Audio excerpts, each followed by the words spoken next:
Good evening, dear friends. Today we will learn how to walk in a way that doesn't make you tired, how to cover a long distance over a long period of time, and at the same time ensure that your leg muscles, back and everything else don't get tired. How can you walk faster while also putting in minimal effort? And walking slowly can also be difficult for some people, sometimes even harder than walking fast, because there's less momentum.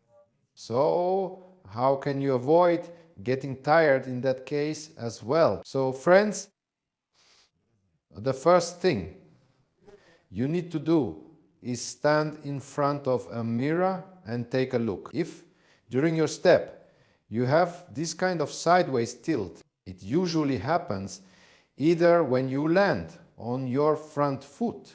So you need to stand, put one foot forward and the other back, as if you've already taken a step, then start taking the next step. And at the moment when your foot lands, check if you have this tilt to the side, if your head deviates sideways from the center line or not. This can happen when your foot steps down.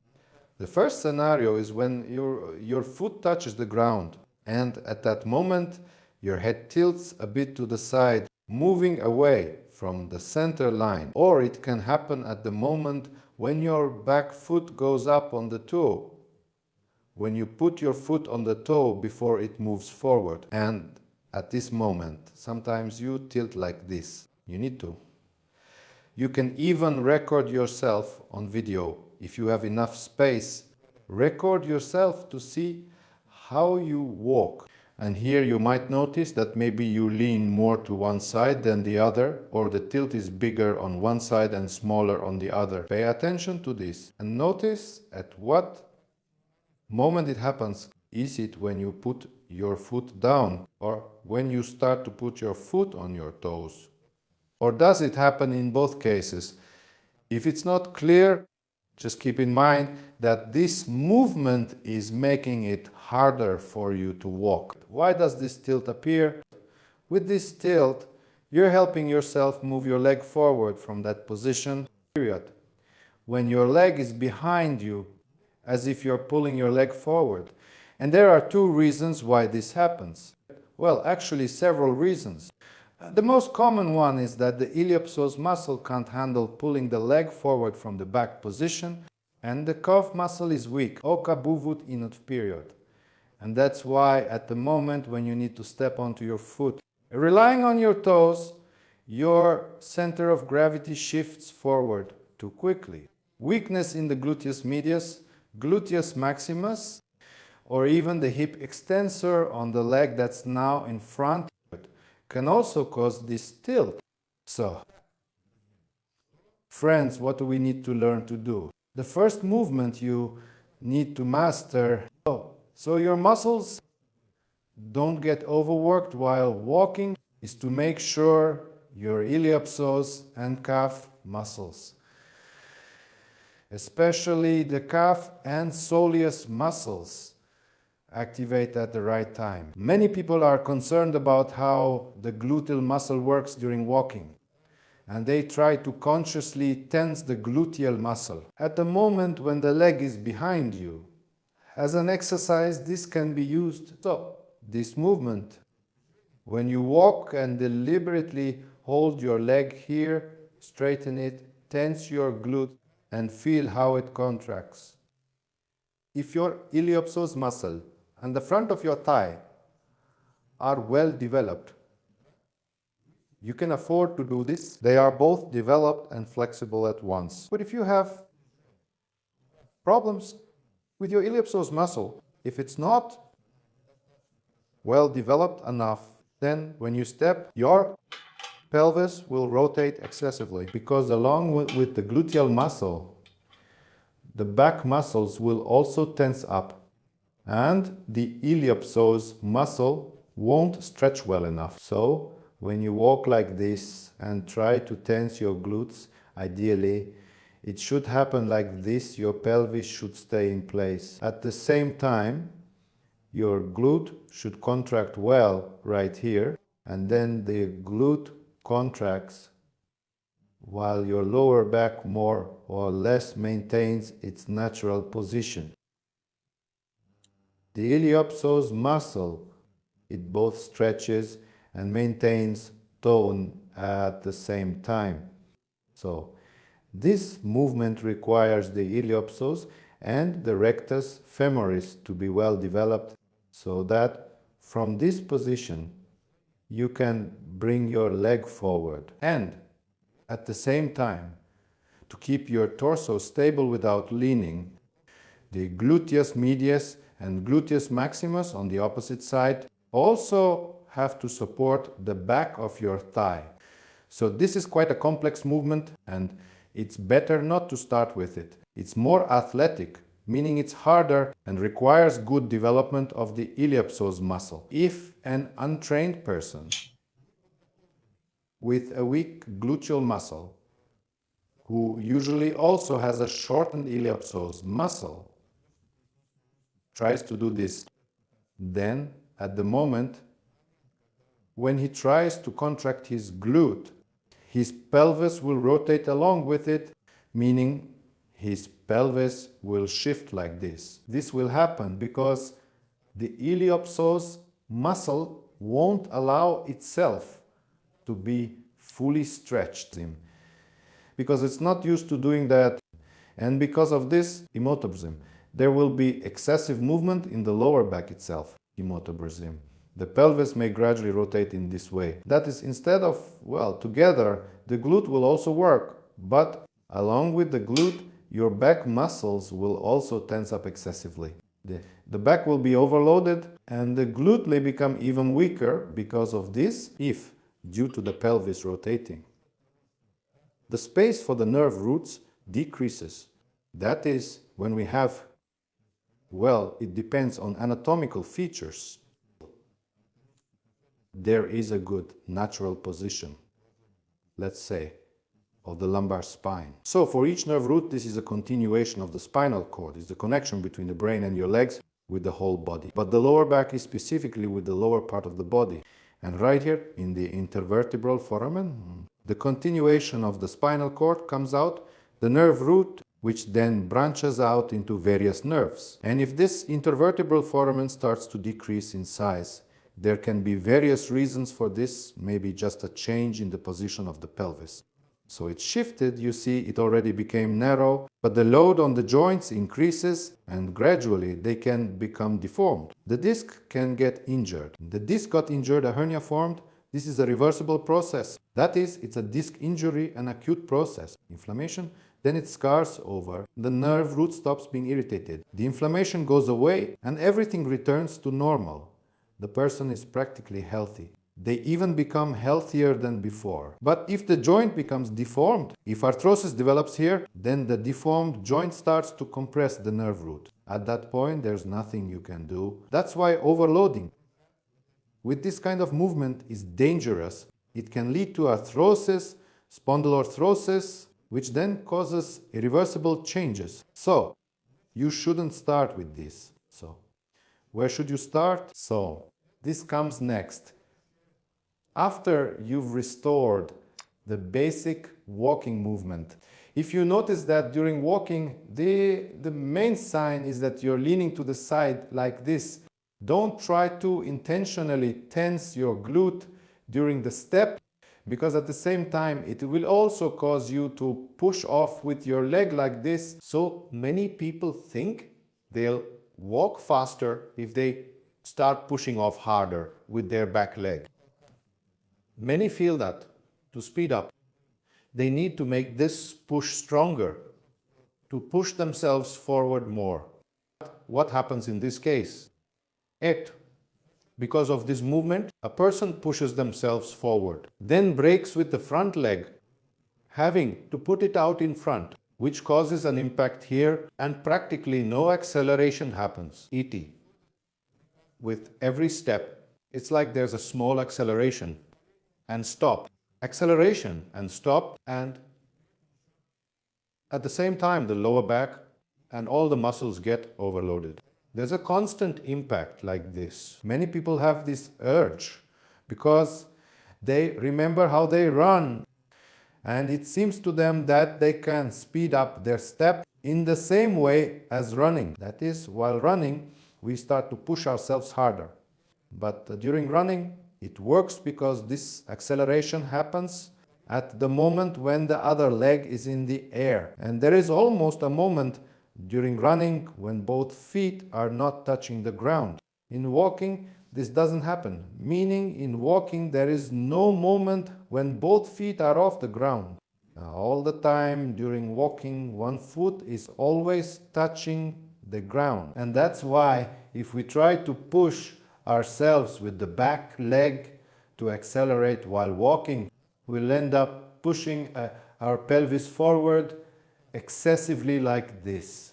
And then we'll have to stop it. We'll stop it either by striking or by using the effort of the leg that ends up in front or with our back. That means you'll have to keep stopping this movement all the time by arching your back. And it will also get tired.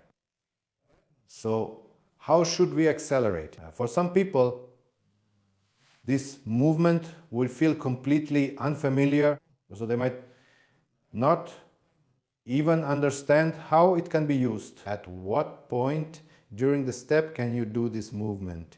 But first, you need to try it, and then we'll add it to the step together. So, the first movement you need to practice is this one. You just sit down on the floor. Aging doesn't just appear in your joints or back, it also shows on your skin as loss of firmness, fine lines, and wrinkles. This is what happens to your skin as you get older. But all those issues are exactly what Okowa is clinically designed to address. And with my exclusive coupon code, you can get a 15% discount. As a doctor, when it comes to visible skin firming and facial rejuvenation, I often recommend Okowa. Proper skin preparation is essential. First, cleanse and dry your skin, then rub it between your fingers. The texture is lightweight. Apply it especially near the eyes and on the cheeks. Look at this side with Okowa. It's smoother, tighter, more lifted, and even glowing. My natural skin wrinkles, and the difference is clear. With consistent use, women notice reduced fine lines, a more lifted appearance, and improved skin quality over time. Scan the QR code or click the link below.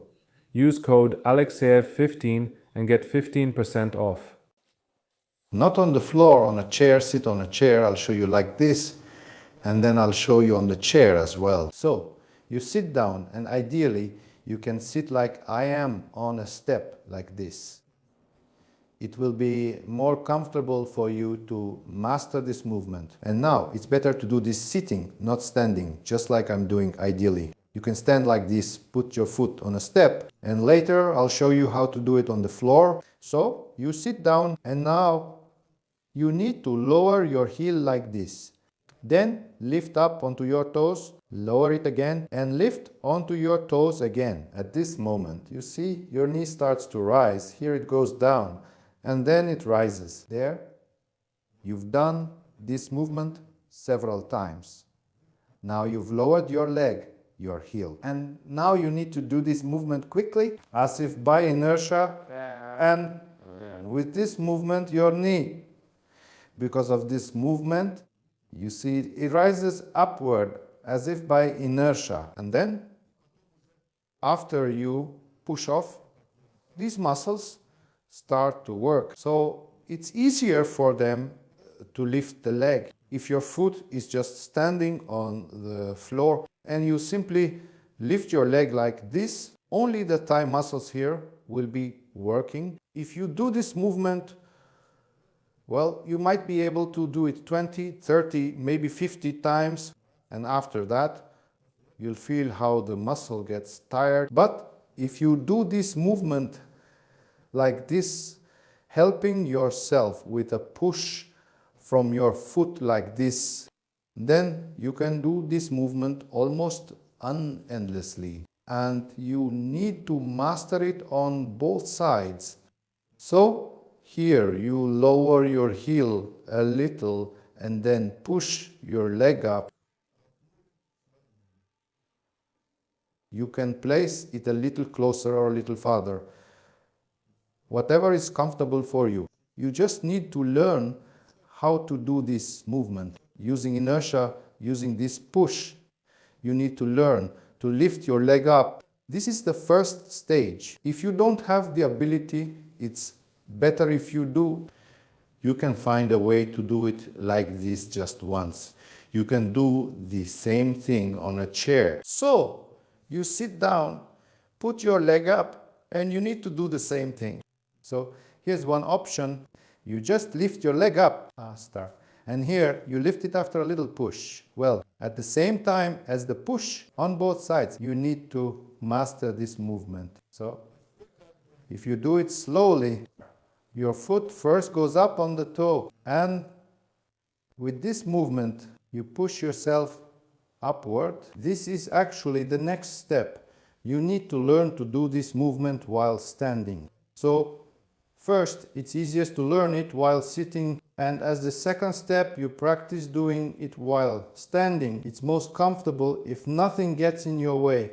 So lean your upper body slightly forward. For example, you can approach a wall and lean on it a little, or you can lean on a table or a windowsill and try to do the same thing. So first, place your foot on your toes a few times. Just lift it up and then bring it together. These two movements are exactly the same as you did while sitting. So this movement, one. So using momentum, thanks to this push, you start helping your quadriceps move your leg forward. The next step is to put your leg back like this, so that one leg is behind and the other is in front. At this point, you can lean, or even better, support yourself with your hands on the wall. At first, it's better to keep your hands a bit lower, so you have support, because there will be load on your leg here. Doing this with your weight on your leg will be harder. So, when you're learning, the first step is to practice lifting your leg while sitting. Then, with a lean, you put your legs in a straight line, and then one leg goes behind, but still with support in front. Why do we use support in front? So that you don't have any weight on your back leg, because when you support yourself with your hands in front like this, there's no weight on your back leg, and it will be easier for you to do this movement. If you don't use support, or if you immediately lean against the wall and your calf muscle and iliopsoas aren't well developed, then this movement will end up with a lean. One of the reasons for leaning to the side is when you can't do this movement properly. This is when, at the moment your foot rises onto the toe, it should move forward, meaning this is the pushing movement with the toe. It should happen together with the work of the muscles on the front of the thigh, the rectus femoris and the iliopsoas muscle. They should work together. But if your calf muscle works together with the extension of the hip along with the gluteal muscle, you end up like this, meaning you push your pelvis through a straight leg. You see, you push your pelvis out, and as a result, you get this kind of movement. So you took a step and pushed your pelvis out. Now, you somehow need to move this leg forward. So you have to lean, move this leg a bit to the side, and if you try to bend it, you'll end up leaning to this side as well. So it's a very energy consuming movement. And here, what happens? Push and bring the leg forward. Push and bring the leg forward. At the same time as the calf and soleus muscles, that is the muscles at the back of the lower leg, the muscles at the front of the thigh, and the iliopsoas muscles are also working. They are the ones that bring your leg forward. So the next step is to learn how to do this movement while leaning forward. Here, at the same time, you're also training yourself not to push your pelvis forward. This is a bad habit. When you put your foot on your toes, you see the pelvis starts to move forward, and this shouldn't happen when you walk. Try to make sure that when you bring your leg forward, the distance, for example, when you do this exercise, you can use a table or a sofa, something like that. And make sure that the distance between your pelvis and the sofa or table doesn't change, so that when you put your foot on your toes, this doesn't happen. In other words, your pelvis shouldn't move closer here. Ideally, it should stay at the same distance as it was initially. The next step is to slowly start straightening up. That is, we want this movement to work not only when we're bent over, but also in a position closer to walking. A roller works well for this. Take it and place it just above your knee, like this. Hold it so it doesn't fall.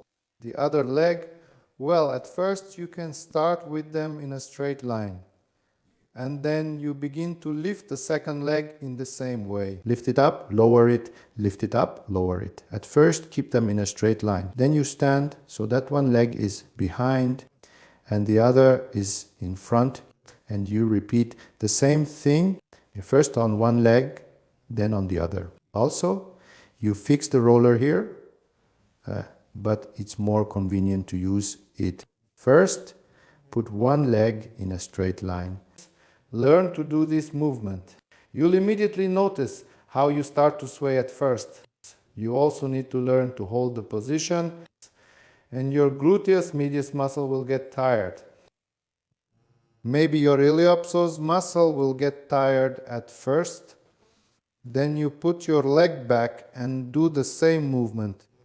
What are we doing this way? So, we're learning not to push our pelvis forward, because here you see we're learning to bring the leg forward, to use both the calf muscle and the iliopsoas muscle at the same time. Because if you do it incorrectly, the roller falls, you see. So, if at the moment when my foot is on the toe, the pelvis moves forward, the roller will fall. If everything is done correctly, it won't fall. The next step is to place the roller right here on the sacrum area, or roughly on the buttocks area, whichever is more comfortable. It's more convenient on the sacrum area, right about here like this. You place it here so that your pelvis is also fixed. You place it like this, press it down. And we do the same thing first on one line. Here, you'll also learn to place your foot not too wide, because you see, if your foot is placed too wide without leaning, it's impossible to do this. Or you would have to turn, but that won't work either. So, in these exercises, you'll also learn how, during a step, how wide or how narrow your foot should be placed. And here, when you fix your pelvis, you'll automatically start to notice that your torso begins to move in a certain way. Because when you lose the ability to tilt from side to side, your torso can't stay still while moving during a step, and it will start to rotate. This is where people who haven't had this movement for a long time might have problems. They may start rotating their torso along with their head, because the head has lost the ability to move separately from the shoulders. So the next step is to correct this as well. Here it's the same. Your feet are in a straight line, one foot in front, the other behind, and you practice this movement. The farther you put one foot forward and the other back, the harder it will be for you to do.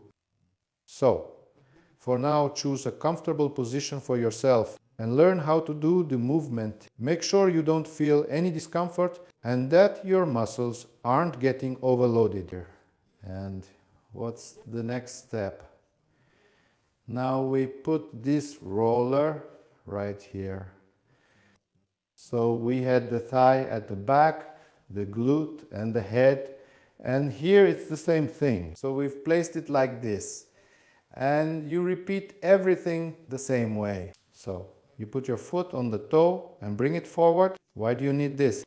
It's so your torso starts to turn, but your head doesn't turn much, and it will finally get rid of this side to side tilt. If you notice that during your step have a strong tilt to one side, it will be very hard to break this habit if you've been doing it for a long time. E. So how can you do this? Here's another option. For example, you notice that with every step you lean more to the left like this, less to the right, E, but more to the left. So with every step you lean this way. When can this happen? It could be when your foot goes up on the toes, it could be when it comes down, or it could be when this leg moves forward like this. There are several options. It doesn't matter, all three work. Take a roller, or you can use a ball and place it right here between, well, just above your ear, so it's comfortable to place. Stand in such a way that you don't lean this way, but so that you lean a little bit, even over here in the opposite direction, that is in a direction that's unusual for you. And from this position, you start by doing the same thing, lifting your leg. At first, keep your feet in line with each other. Find a comfortable position. Then try with one foot slightly in front and the other behind. And do the same thing. Then repeat the same on the other side. Ostrony. And very often, it's much easier to do this movement on one side and harder on the other. You can do it with both legs on each side. So your task when doing these exercises is to see which side is more difficult, where your coordination isn't as good. Because sometimes you're so used to leaning this way, when you try to hold the roller like this, it doesn't stay. It might even fall. That's how much you're used to doing this movement. So, friends, you could even say these are coordination movements. So, there haven't been any exercises here yet that would train or build up your muscles, but by practicing like this, what will you achieve? You will sort of establish the correct combination in the work of your muscles. Because here's the wrong way. One of the incorrect ways the muscles work is when the calf muscle, here's our calf muscle, the soleus muscle, let's say, tenses up, and at the same time, the glute muscle tenses up. At that moment, the leg straightens, but actually you can walk like that too. But it's a more complicated way. With this method, the leg needs to make a certain correct movement, and there has to be pelvic balance. But for now, let's not make it more complicated. Let's just say that this movement is incorrect, because for everything to happen correctly, like we just practiced together, this muscle needs to work not together with the glute. The calf and glute muscles shouldn't work together, but the calf muscle should work together with the iliopsoas. That's why we just practiced this movement together. So right now we're talking about what to do in order to walk for a long time without getting tired. You can do it like this for training. So you want your glute muscle to be used more effectively during walking. Or, for example, you're walking uphill on a treadmill. You make this kind of ascent. Here, too, you can use your glute muscle tension if you're going uphill. But if you're walking more or less on a flat surface, what effect will all of this have if you want to walk for a long time? So you'll be able to walk for a long time without getting tired. What will it look like in your step now? At first, it might seem like this movement is unnatural, especially if you've never done it before. It will be easier for you if you've done it on one side, because sometimes, well, actually, it often happens that a person can do this movement on one side, and that's how they walk with one leg, but on the other side, their leg moves differently. He can feel it too. That one of his legs moves closer to the center like this, and the other one goes a bit to the side, as if different muscles get tired after walking, differently on the right and left. So it will be easier for them to master, but if you didn't have this movement on either side, it will be a bit harder for you. So, friends, try to master this movement while walking. Try to use it. At first, maybe you'll even need some momentum to get the hang of it. So, when you're walking, try it.